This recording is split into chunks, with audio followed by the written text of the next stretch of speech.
Before we get started, how about that South Carolina Missouri game?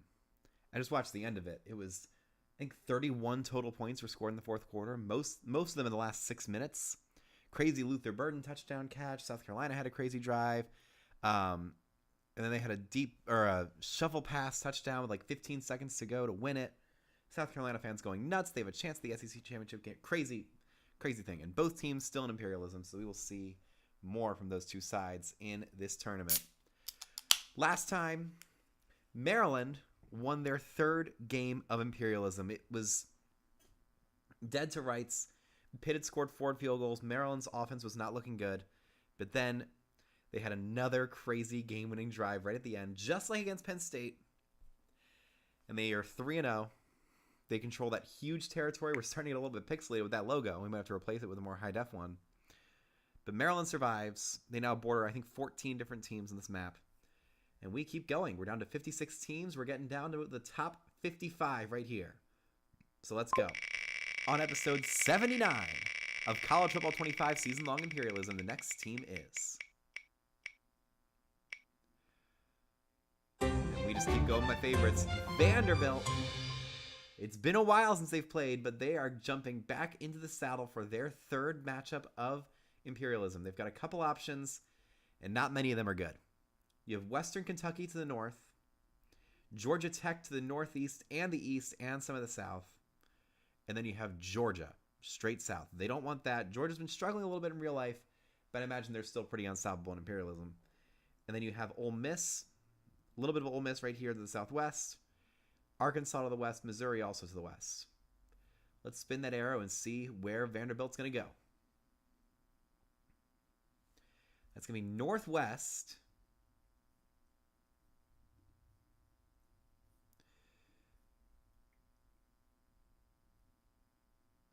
I think that's going to be Western Kentucky. Yeah, just barely. I think that's going to be Western Kentucky. So, the Hilltoppers will finally get to play here against Vandy. I think with the way that that's angled and the way we go from the center of the logo. Yeah, that's too pointed upwards. Like, just picturing in my head. That's just barely too much. I'm going to say Western Kentucky is the one for that. So, another Group of 5 team.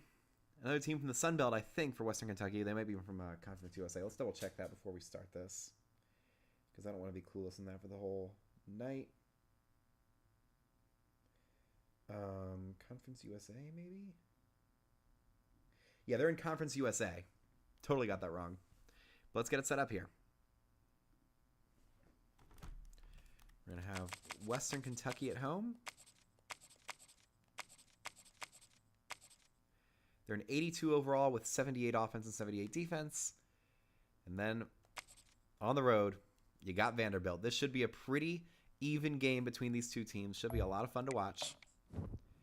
Western Kentucky has this red and black get up here. You've got the white and black. The alternate is all black. That could be a lot of fun. Home option is all red. Away option is, that's a cool look. Alternate options black and red. That's another cool look. Home option 2, we're just bouncing through a bunch of looks right here. Away option, the home look.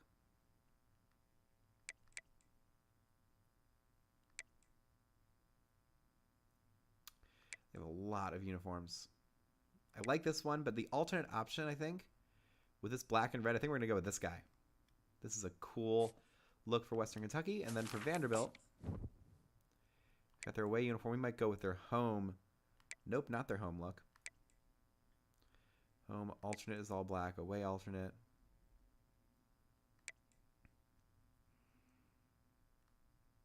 It's clean, but it doesn't work. Let's go all white for Vanderbilt. And let's get it going. The legend of Diego Pavia might end here against a very formidable Group of 5 opponent.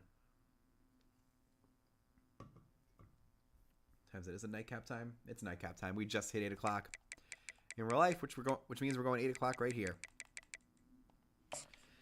Let's get this rolling.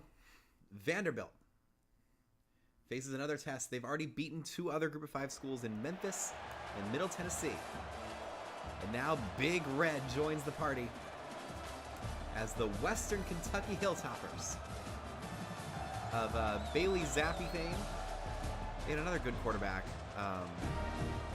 Drew Dowdy. His last name's Dowdy. He had a crazy bowl game against Cooper Rush in Western Michigan a couple years ago. Central Michigan a couple years ago. Fun, pretty standard fight song. Here's Vanderbilt. Beat Alabama earlier in the year. They're going to make a bowl game for the first time in a very long time in real life. And now they're going to see if they can take down their third Group of 5 team to survive in Imperialism. Can't see either of their rosters. It's going to take a second to pull these up. Western Kentucky over here. That's going to be not a great kick. Only the 18-yard line. So here comes Diego Pavia. No update on whether he's gotten any NAL deals since the last time I talked about this, but I hope that he has. He's got the moxie and the stage presence to really deserve that kind of money. He's going to start out here in the pistol with Cedric Alexander in the backfield. They hand it to Alexander on first down. He pops outside. Number 28 with a great broken tackle, leading up to a 7-yard pickup for Cedric Alexander. They played 2 close games. And they're going to hope this one isn't, but Western Kentucky is at home. They have that advantage. They got Big Red on the sideline. They're going to hope to step up in a big way. So it'll be 2nd and 3 here for the Commodores. Fake to Alexander. Pavia throws short, and it's going to be a first down to number 23. It's A.J. Newberry, the number 2 running back, making the catch and getting across the line for another first down for Vanderbilt. The generic Dr. Pepper logo under the Western Kentucky sign. You have the real McCoy right here. And it'll be 1st and 10 for Vandy. Another run to Alexander. He finds a hole but only picks up 4 yards with it, which will bring up 2nd and 6 for Vandy. I am definitely coming down with a cold here. You don't necessarily love to see that, but it's New York and it's winter. This is going to happen at some point. 2nd and 6 now for Vandy. Number 0 goes in motion. They push pass it to him. He's got one blocker, but he outruns him, but gets the first down anyway. That's Junior Sherrill sprinting through and using his tremendous speed to cross the first down line and keep this drive going for Vandy. Western Kentucky has not won a conference championship since 2016, if we believe that stadium thing. 1st and 10 now, just outside midfield for Vanderbilt. Pavia throws short and nobody there. Sherrill got confused in the sideline, and that was a miscommunication between Pavia and his receiver, setting up 2nd and 10. So it's a lot less exciting when Maryland's not out here. I don't want Maryland to be out here. I want them to keep skipping so they can get as far as they possibly can. But I'm not necessarily as invested in the game when it's not them. Here's a screen pass to number 11. And he's going to pick up about 9 yards. That's Loic Fuanji. Great catch and run. Set up a much easier 3rd and 1. Vandy having the best season in recent memory in real life. They're doing a pretty good job in Imperialism. I would love to see them stick around in this tournament. It's going to be a short run. That's going to be a first down and a lot more for Cedric Alexander. Pushing Vandy into field goal range. They are officially in business. And they're the Vanderbilt, so they're pretty good at this business thing. Yeah, I'm not going to lie. I don't really care that much about how Western Kentucky does. I don't have much attachment to their players, their team, their identity. It's not much there. Pavia fakes the handoff, picks up a block from Alexander, throws. That's going to be Fuanji. No, it's not Fuanji. It's Junior Sherrill making the catch and getting all the way down to the 12. Vanderbilt making quick work of this WKU defense. Trying to take out another team from Conference USA as we get closer and closer to starting to eliminate conferences in their entirety. Close to doing that, not quite there, but we're going to get there soon. Fake to Alexander. Pavia throws. That's going to be an eligible man on field, so that's going to be called back. Seems to be the only flag they call consistently in Pass interference. Oh, pass interference on Chase Mitchell. It's a weird call for a right tackle to get, but it might have just been a misplaced ineligible receiver penalty. We don't know. 1st and 20 now. So we hand it off to Alexander, and he is taken down immediately by number 3 for the Hilltoppers. That is... Who is that? They don't have a number 3 on their roster, so I don't know who that is. Great. 2nd and 21 now for Vanderbilt. This drive's taking up about 4 minutes. Pavia drops back, has the blocking he needs, and just throws short for a 2-yard gain. They didn't have the scramble lane open, so they decided to gain something instead of just making it 3rd and 21. It'll be 3rd and 19 now. I don't expect them to pick up this 1st down. They might get a touchdown. We'll see how they decide to play this.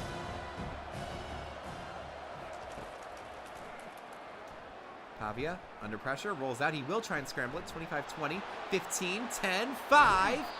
And he almost got there for the 1st down. It'll be 4th and 2. And with the inconsistencies the kickers have had from short range, we'd almost want them to just like take the knee and keep it as a longer kick, which they've done better at. Instead, they're going to go for it. They're not even going to try the short field goal. This is a good call.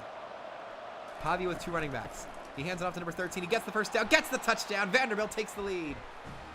Chase Gillespie flies into the end zone for the 4-yard strike. And Vanderbilt gets first blood in Western Kentucky. Beautiful run. Gutsy call to go for it, but ends up paying off in their favor.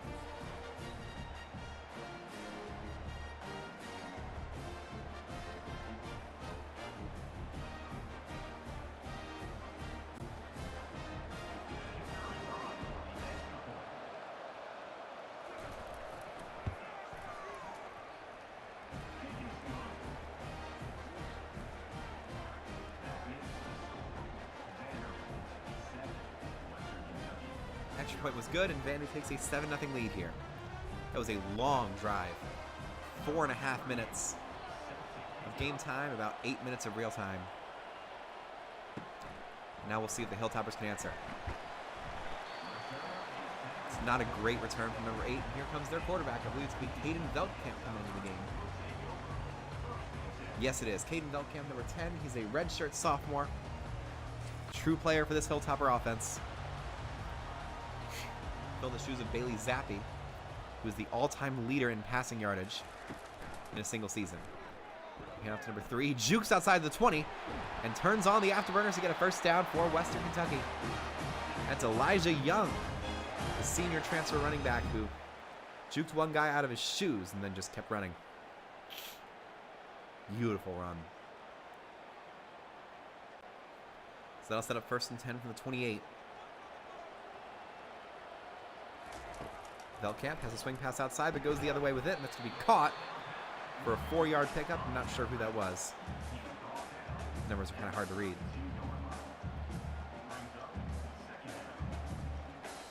It'll be 2nd and 6 here for Western Kentucky. Looby Lube, that's great.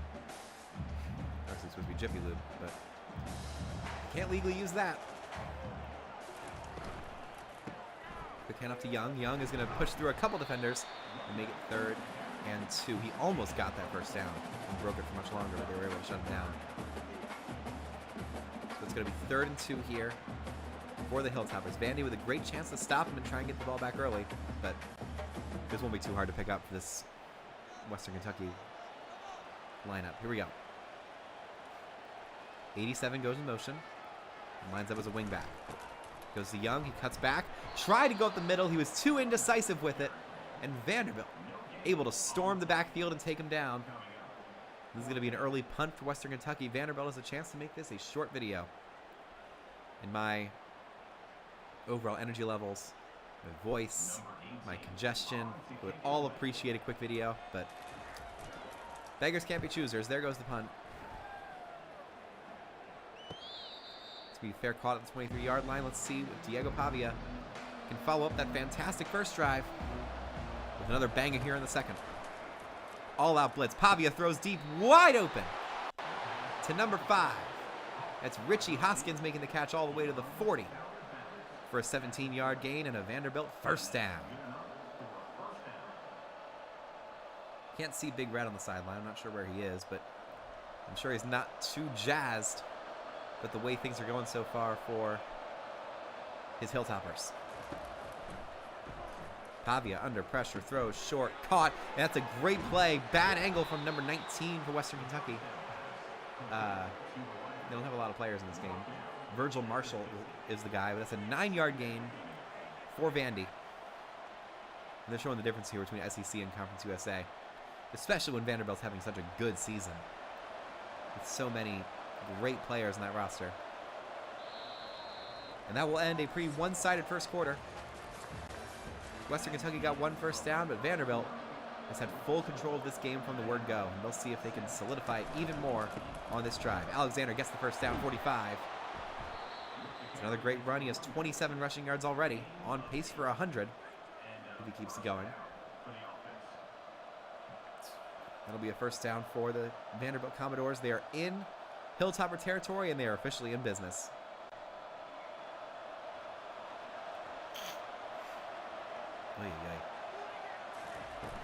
Pavia throws a quick screen outside, has a double block, incredible blocking effort from, I think it was Richie Hoskins blocking 2 guys at once, and Quincy Skinner Jr. is the beneficiary, flying all the way to the 21-yard line into safe field goal range and right on the precipice of the red zone. See if we can see this block before the next play starts. No, we won't. It'll be 1st and 10 here for Vandy. Pavia gets him set. Sends a man in motion. Fakes the swing pass outside. Throws over the middle. Caught by Skinner. And Quincy Skinner Jr. able to make a good play for 9 yards up to the 12. Fans are pumped about that for some reason. I think we might have the wrong skins there. It'll be 2nd and 1 from the 12. Pavia on the shotgun with a couple wide receivers. He has... It's number 11, or Chase Gillespie, the other running back.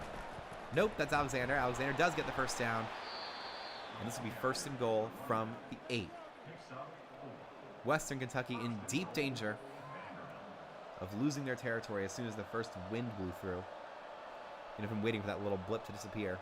And there'll be a lot of little blips like that that avoid playing for the entire tournament and then just quickly die out as soon as they're challenged.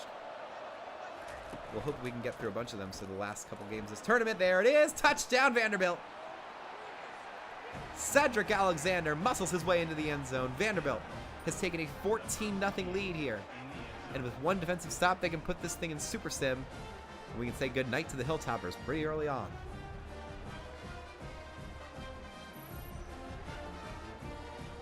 Cedric Alexander got the extra blocker he needed. Zone run works to perfection. Number 14, Devontae Matthews, completely failed to stop him. The momentum game was completely out of whack there. And Alexander was able to power into the end zone pretty easily. Here's number 88 for Vandy. Brock Taylor with the extra point. Snap, hold, kick is good. 7 plays, 78 yards, 2.5 minutes. And 1 more stop will give Vandy the Super Sim the chance to put this one away.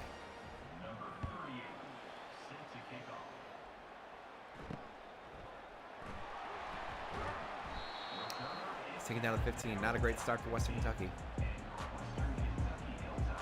Here's Caden Veldkamp with all the pressure on him.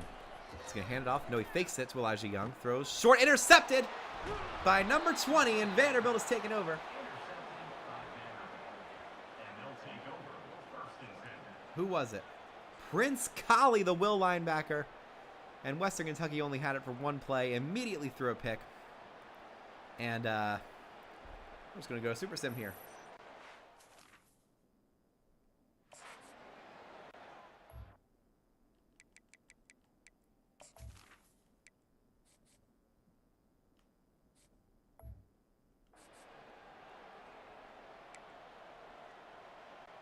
Pop out and Super Sim.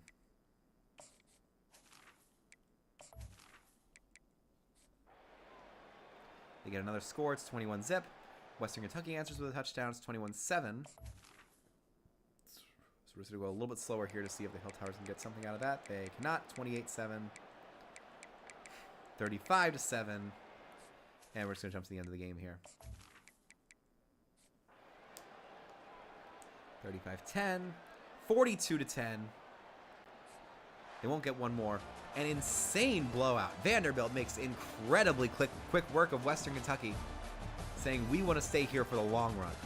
We're not just going to be dropped out by some group of 5 team like LSU was. No, we are the Vanderbilt Commodores. We are a proud team, and we are here to stay. Pavia with a 90% completion percentage for 244 yards and 4 scores. Incredible game for him. Incredible game for Vanderbilt. And we will X out these rosters and go to the map.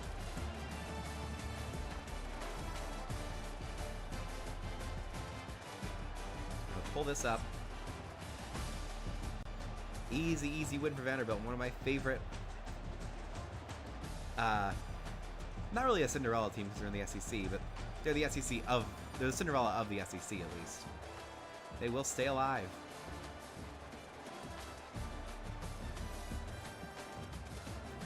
And Western Kentucky, you did nothing of value. Bye-bye.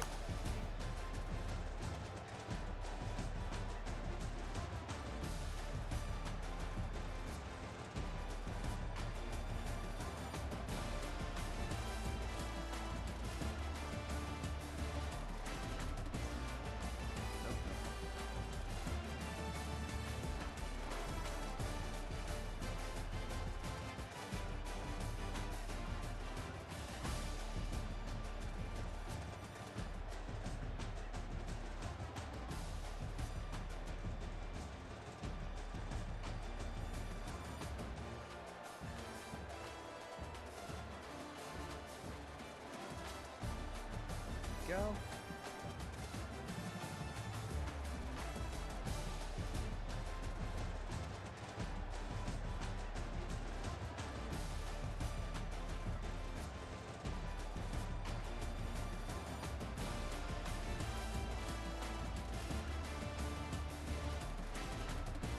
Can't really expand the wheel that much. Move it up slightly, and that will do it. Vanderbilt gets their 3rd win of Imperialism. And this is your top 55. We have, let's get the conference breakdown real quick. We have 10 teams from the ACC, only 4 from the Big 12, 10 from the Big 10, 10 from the SEC, 5 from the American Athletic, only 3 from Conference USA. Let me fix that real quick. 3 from the MAC, 3 from the Mountain West, 4 from the Sun Belt, and only 3 independents remaining.